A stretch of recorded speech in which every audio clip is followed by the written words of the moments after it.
आज के हमारे इस वीडियो में हम आपके लिए सूर्य भगवान की सूरज रोटा की कहानी लेकर आए हैं। एक माँ बेटी थी। माँ गायों को चराने जाती थी।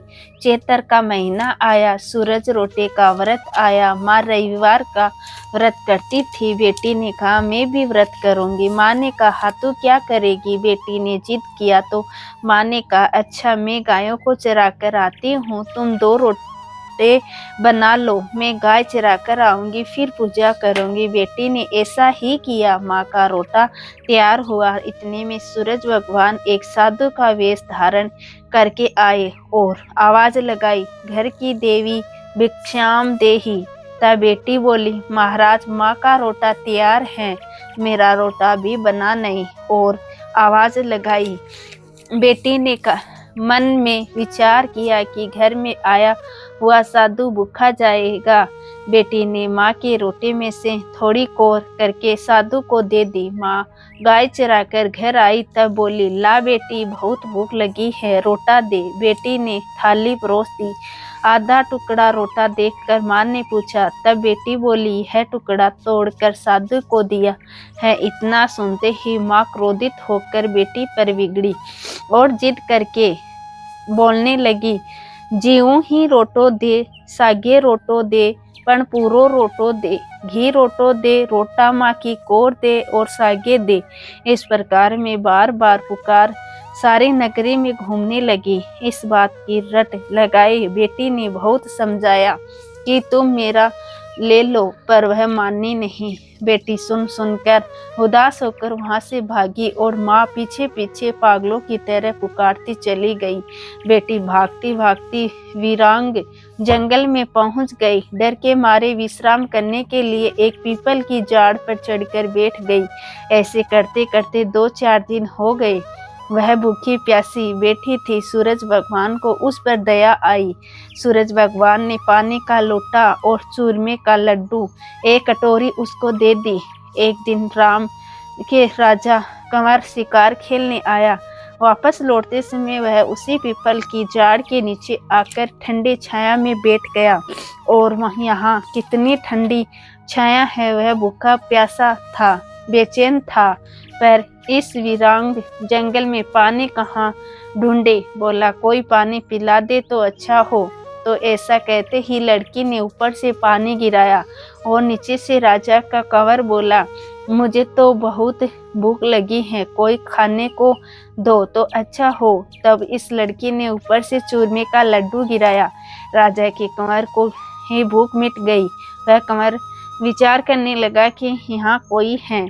ऐसा विचार कर अपने सिपाहियों से बोला, ऊपर कोई आदमी है, जाकर देखो। सिपाहियों ने ऊपर चढ़कर चारों तरफ देखा तो कोई दिखा नहीं। वह राजा का कंवर स्वयं ऊपर चढ़कर पत्तों पत्तों में देखने लगा तो वह लड़की बैठी हुई दिखी।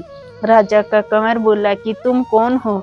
भूत हो या देवता हो या मानव हो? लड़की बोली, मैं मानव हूँ, साहूकार की बेटी हूँ। राजा का कंवर लड़की को पूछने लगा कि तुम मेरे साथ विवाह करोगी क्या? जब लड़की बोली, राजा जी आप तो नगरी के राजा हो, मैं एक अनाथ लड़की हूँ, मेरे घर परिवार कुछ नहीं है। पर राजा माना नहीं। बोला मैं तो तुम्हारे साथ विवाह करूँगा। पंडित और बाजा बुलाकर पीपल की झाड़ के नीचे उससे विवाह करके अपने साथ घर ले गया और राजा खुशी रहने लगे। वापिस चैत्र का महीना आया। उसने सूरज रोटा का व्रत किया। रोटी घी और शक्कर खाने लगी। जिठानियों से देखा नहीं गया। राजा से जाकर शिकायत की। राजा बोले, मैं आँखों देखी मानता हूँ, कानों सुनी नहीं। जिठानियों ने राजा को आड़ से दिखाया। राजा कमरे में गए आया। राजा को देखकर उसने रोटा घुटने के नीचे छुपा लिया। राजा ने पूछा, घुटने के नीचे क्या है? उसने सूरज भगवान से प्रार्थना की, हे सूरज भगवान, आप मेरी लाज रखना। घुटने के नीचे देखे तो सोने का चक्कर था। राजा ने पूछा, ये तुम्हारे पास कहाँ से आया? रानी बोली, है मेरे दुबले पीहर की भेंट है। वह माया धोकर झरोके में बाल सुखाने लगी। नीचे से हाँ निकली। वह घी रोटा सागे और धरती घूम रही थी। बेटी को पहचान कर बोली, घी रोटो दे, पण सागे दे, पण पूरो रोटो दे, घी रोटो दे, रोटा माँ की कोर दे, मेरा हाँ दे और सागे दे। बेटी सोची, मैं राजा की रानी हूँ, लोग क्या कहेंगे। सिपाहियों को हुक्म दिया। उन्होंने डोकरी को लाकर एक कमरे में बंद कर दिया।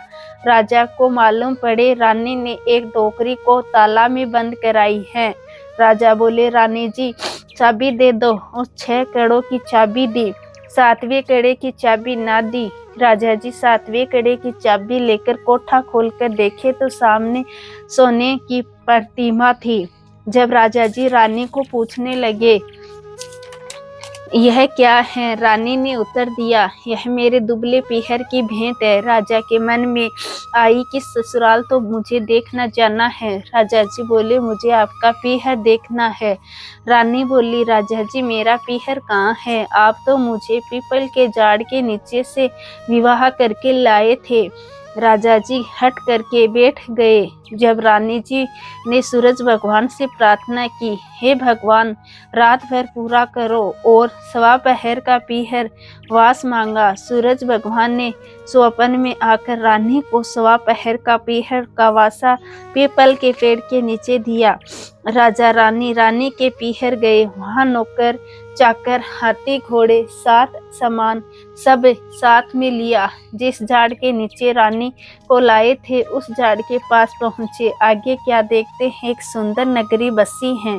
वहाँ पूरा परिवार था। कोई कहता मासी आई है, कोई कहता बहन आई, कोई कहता बुआ आई, कोई कहता जीजाजी आए, कोई कहता फूफा जी आए, भौजाई जी कहती बाई जी आए। नगरी का नाम सूरज नगरी था। वहाँ घड़ियाँ घड़ रहे थे, जड़ियाँ जड़ रहे थे, दर्जी सी रहे थे। सब अपने अपने काम में व्यस्त थे। राजा जी अपना ससुराल देखकर बहुत प्रसन्न हुए और परिवार देखकर बहुत आनंदित हुआ।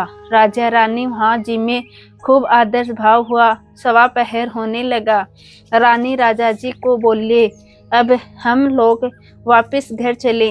राजा जी ने कहा, इतना अच्छा ससुराल जल्दी कैसे छोड़े? ऐसे ससुराल में तो महीने भर रहें तो भी नहीं भरे, छोड़कर कैसे चले? रानी जी सोचे, राजा जी चलेंगे नहीं। रानी कंवर को रुलाने लगी और कंवर रोने लगा। राजा को बोली, यहाँ कोई देवता का दोष हो गया, वापिस चलना ही ठीक है। राजा रानी सीख लेकर निकले। राजा जल्दी से एक घोड़े का ताजना और अपने पाँवों की जूतियाँ यहाँ भूल गए।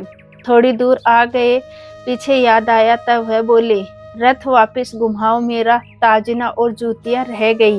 रानी बोली, इतना तो धन दिया है, पर राजा जी सुने नहीं।